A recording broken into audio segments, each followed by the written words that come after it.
Hello, thank you for joining me for an Omnivorous wrap-up of the month of August. I am kind of new to this whole wrap-up notion, but a couple of you guys have said that you like them. I have really enjoyed one that I did prior. It kind of gave me a packaging mental feel to the reading month. So what happened in August? Well, finally the weather's starting to clear up and it seems like we might have a spring or a summer again. I'm looking forward to that. A little bit sick of cold and windy all the whole time. It has felt, as a reading month, it has failed, to be honest. It has felt like a fail anyway. I don't quite know why. I may be a bit scattered or whatever. But I failed to curb my book acquisition habits, which I had planned on doing, because I have now reached the point where all my bespoke shelves are once again bursting at the seams, and books, as you can see up here, are starting to be piled on top, a thing I really despise doing. I'm going to have to employ a cabinet maker to put in a few more shelves. So the book acquisition habit, or shall I be honest and say addiction, is still ongoing. I have already failed my annual Goodreads challenge, more on that later, and I've read about a dozen books, but it's a bit hard to tell. I have never, before YouTube and stuff, I never really kept any track at all of the books I read. I was just reading whatever I was reading.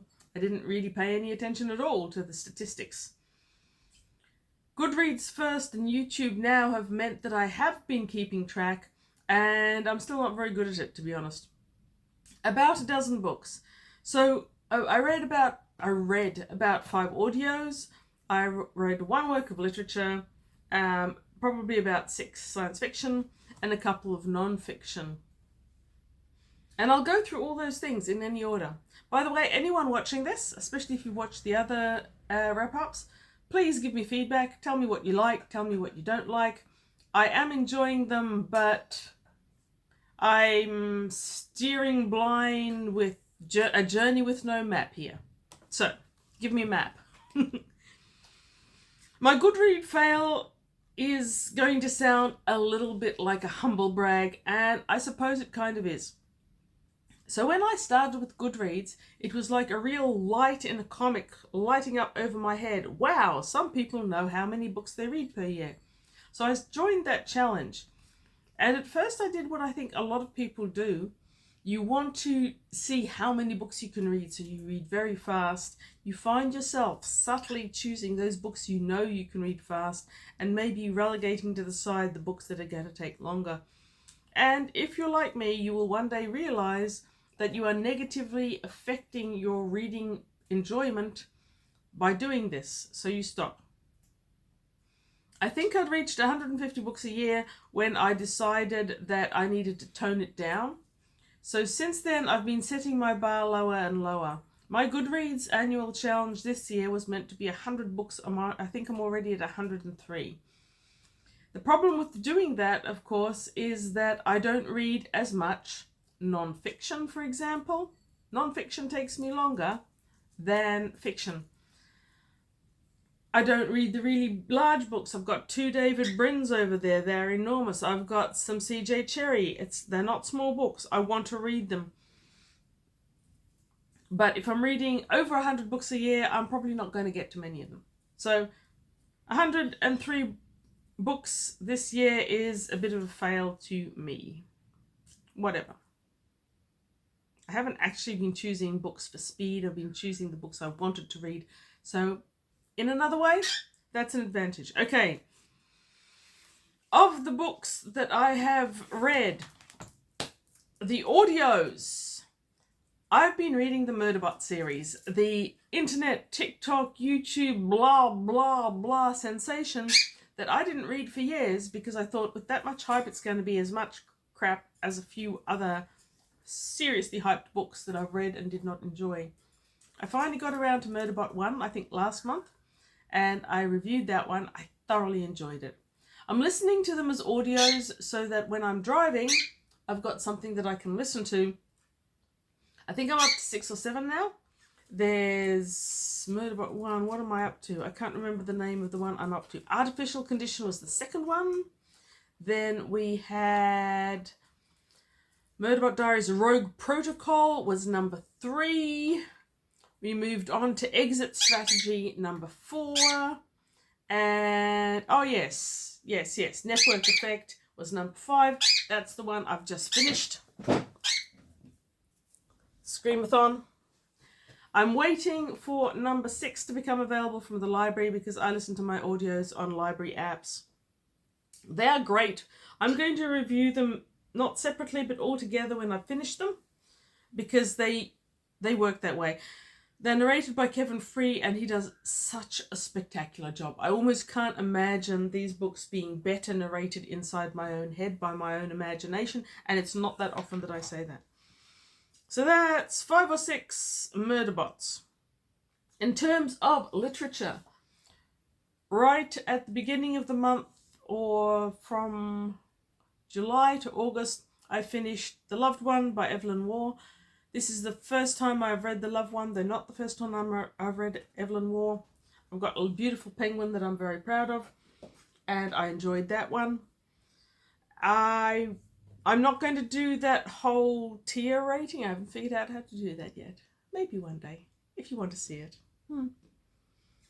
So in terms of non-fiction, I read My Family and Other Animals. I can't even remember how I came to be reading that. This is a reread to the power of thousands. I've read this book so many times. Gerald Durrell was a go-to when I was a teenager, and it seems that rereading, I love his work even more than I did then. I get more from it, but I also get that golden memory of how much I enjoyed them as a child. Having finished this one, I went on to borrow from the library and read My Family and Other Animals, and I am just about to continue on to Garden of the Gods, the last of the 3 in the Corfu trilogy, though they will all read perfectly adequately as solos. And what else have we got? Okay, we've got a small clutch of science fiction. Most recently, I finished Inner Space by Steven Spielberg Presents by Nathan Elliott, who is a pseudonym because no one would ever want to put their name on such a crappy book. I've reviewed that one. Orphans in the Sky, Robert A. Heinlein. Possibly not my favourite Heinlein ever, but I hadn't read this one before. I think I hadn't read this one before, and I did enjoy it. It was quite different to many of his other juvenilia. It felt like a juvenilia, though I don't think it was technically one of those. I read Ron Goulart, After Things Fell Apart. I read a lot of Goulart when I was young. I went off him quite significantly after a while. This one reminded me why. It is very funny. It is very new wave. It is so deep in quirk that I felt that I was drowning in quirk. I needed a snorkel up to the surface to breathe through all this quirk. Ron Goulart is special. What can I say? Oh yes, and I forgot to mention, this book's weird. It's like it's trying to convince you it's a double, but it's not actually a double. Interesting. I read the spectacular The Lost World by Sir Arthur Conan Doyle, better known for his Sherlock Holmes, but this was one of those Lost World books, and it was, I'm gonna say, probably the best one I've ever read. I loved the Pellucidar ones, but wow, this was so well written, so enjoyable. Loved it. Roger Zelazny and Thomas T. Thomas wrote Flare, which I also thoroughly enjoyed. This is seriously hard science fiction, and most suited to people who really want to know how the molecules and the electrons and the protons in the heart of the sun behave. But it's a good book, very atypical for Roger Zelazny, I'm going to say. But his inimicable writing style sort of slides through every now and then. Okay, so this is the Corfu trilogy that I'm currently reading the last one of. That'll probably be in the next lot. I also finished, but have not yet reviewed, King of Nowhere, a graphic novel that was new to me. I think for graphic novels you really need the graphics, because it's not just the story, it's the story and the images, and I'm working on the whole images thing. Anyway, on to the fun bit. The fun bit being my incapability to restrain myself from acquiring books. And this time I had ordered in, I've got 2 new books in here, which is atypical for me, and I had ordered one in when I got a notification from QBD, Queensland Booksellers, in Southport that didn't come in. I went and got it. Shout out to the amazing Josh, who is a science fiction reader par excellence and great to discuss books with, and will get you the books you want. Because I ended up going there without my normal bag, I ended up buying a bag. That, if you have enough book space, I don't want to talk to you, said the amazing, the wonderful Terry Pratchett, and I couldn't resist this bag. I didn't need it. I've got plenty of cloth bags, but I couldn't resist it. Now, what I was going there to buy is the second in Mark Lawrence's book trilogy. I am so impressed by this trilogy. I really can't say. It's bringing me back around to modern fantasy, where a lot of modern fantasy has disappointed me in the last decade-ish, and I've kind of stopped reading it. Mark Lawrence is turning that around. I have read all 3. I read this one a while ago, but I read them from the library because it isn't until a year after they come out that you can get them in a decent size and shape. Even this is a little bit larger than my preferred book size, but I just can't stand those huge tombstone-sized books that all new books come out with. Mark Lawrence, if you're watching this, not your fault. I will still buy all your books. I will still buy them new, because anyone who writes this well deserves my purchasing power. So, very keen on this one. I will have not yet reread it. I will wait until the 3rd one comes out in a size that I'm comfortable buying, and then I will read all 3 of them, one after the other. I will gobble them down, and I will have such a good time. Okay, the other book I bought new was on the sale table outside. I hadn't heard of it. The Book of Elsewhere by Keanu Reeves and China Melville. It's a hardcover, which is certainly not something that I approve of, but this one was on sale for $2 because the dust jacket is ripped. It's got this amazing pink block printing, which I've got to say I haven't seen very often before. Hello, bird. And I've had mixed bag reactions to China Melville. I have not loved what I've encountered. Perdido Street did not wow me. I tried one more, I can't remember what it was. I DNF'd them both. But I do like Keanu Reeves as a actor, and maybe the 2 of them can mitigate each other into something that I will enjoy. So this is meant to be genre blending of the best sort. You'll probably hear more of it. I think I'll probably read this before too long. Okay, now one of the reasons why... Oh, no, bird, don't do that. I have a bird that wants to chew books and kill himself. Dinosaurs, modern dinosaurs, hey? Okay, so part of the reason why I had such an amazing book fail in terms of acquiring more books is that the mall near me, I think the whole world uses the same phrase for a group of shops in a single building, mall, has a few empty shops, and one of them is opened as a community book library or community book swap. I can't remember. It's kind of like the little libraries that we have, but not that many of them are on the coast, and which I know you have in the USA because Ira over at SF Words of Wonders mentioned them. You finish a book, you put it in the free library. If you find something else you like, you take it. If someone else wants to read your book, they take it. It's a great way of keeping books out there, keeping reading vibrant. It's a nice community effect. But we don't have many of them on the Gold Coast, and we do tend to have bad storms and floods and winds, and the one nearest to me is just down the street, but it's been flooded twice. Now, if it's in the mall, that's less likely to happen, and so we've got this community books shop, or swap, or whatever it is. When I first went in there, they had a lot of science fiction. Mostly in appallingly bad condition, but some of them I was very keen to acquire. So that is where most of my book fails this month have happened. We've got The Wizard of Sunset Strip by Simon Hawke. This one I actually bought from a second-hand shop. I've got a lot of the Simon Hawkes. I really like the Time series, and I haven't really got into his Wizard series yet, but I'm looking forward to it. I'm going to wait till I have them all. The community book swap had a lot of C.J. Cherryh, which surprised me. That's an author you don't see very much of around here, and I think what must have happened is that someone owned all of these books and donated them to wherever you donate them to for the book swap. I would just take books in there and dump them on the table myself. But there's a lot of the Shanor series. I think they have an actual reading order, unlike her Alliance series, which don't. So I've been trying to collect them and trying to figure out what the order is before I even start them. So I've got Homecoming. This book is actually faded and it's got tape on the spine, but it's otherwise in pretty good condition. I'll talk more about it when I come to reading it. I also have Shanor's Venture. There were 3 copies of this in there, interestingly enough. I took the best one because that's how it rocks.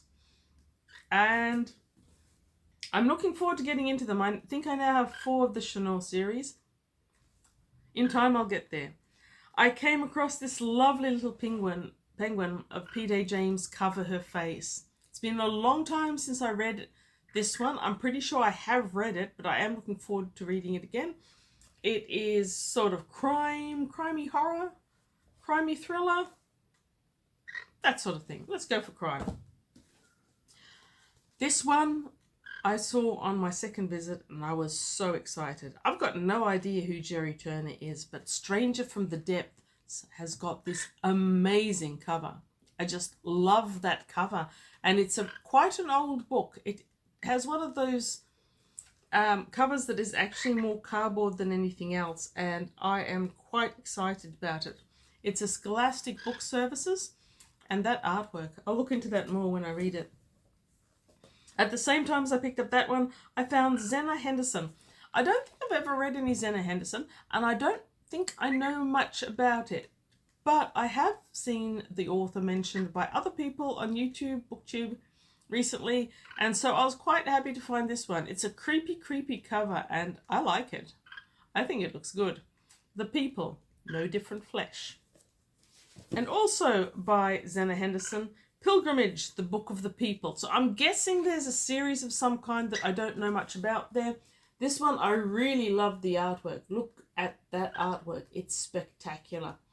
And that makes up for the fact that the book is not in good condition and the back cover has gone absent without leave, never to be found again. Elsewhere, it wasn't there. I found The Fringe Dwellers by Nina Gare, and I will read that at some stage. That is not science fiction. I've got When Hitler Stole Pink Rabbit on the pile as well. That is a Lions book, and it is young adult or children, depending on how you look at those things. It was published quite a while ago. I'm not sure if that's appeared in a previous book haul or not. I think it might have. The Fountains of Paradise, Arthur C. Clarke in hardcover. Not sure if that one's appeared in a previous haul or not. I'll relegate it to the shelf so it won't appear again. But in case it hasn't, again, I don't love the hardcovers. They're not really my thing. But this has its dust cover and some really beautiful wraparound art. And it's an Arthur C. Clarke that I don't think I've ever read, and I certainly don't remember. A friend of mine is moving back overseas, back to Canada, in fact, after many years of living in Australia. And I managed to grab some books off her before she left. Myths and Legend of Fiji's and Ritaruma. I'm really excited about that. I love myths, I love legends, and I love Fiji. Yeah, looking forward to this. It's meant for students, and the stories are smallish, but I don't know any of them. I've never read any of the Myths of Fiji. Turbularia, or The Guide to Families and Genre. That's niche, but I'm looking forward to it. Richard Flanagan came from the local community book swap, The Living Sea of Waking Dreams. I No Richard Flanagan, of course. His name's everywhere. I'm not sure I've ever read anything but The Future Eaters of him, so we'll see how this goes. When I read the back, it said, "There's so much beauty in this world," Francie said, as if astonished by a discovery that had taken an entire life to be revealed. And yet we never see it until it's too late. Very true. I've got Tropical Mangrove Ecosystems, and I've got now my third copy of King Solomon's Ring by Conrad Z. Lorenz. I can't help acquiring these books. Conrad Lorenz was one of the two early ethnologists before animal behavior was a real thing. He was doing animal behavior. He writes beautifully, and he illustrates his book with these cute little illustrations of the animals that he's observing. I will never be able to leave one of those books behind in case it ends up in the dump. Hope to finally one day find people who like them. Plants of Magnetic Island by Betsy R. Jakes. Again, fully niche. Not everyone loves mangroves. Don't know what's wrong with you guys, but hey. Betsy R. Jakes was my botany lecturer when I was an undergrad. She's a marvellous lecturer, a wonderful scientist, and I'm glad to have that book. I will not show you the 3 coral identification guides that I got because they're heavier than a computer. An old computer, not a laptop. Anyhow, so that is approximately what the August reading fail month has been for me. I hope you've had a great reading month. I hope you've had a great month in general. I hope you read some good books. Comment. Tell me what you read that was good. And then go off and read more good books like I'm about to. I'm going back to Garden of the Gods. Bye.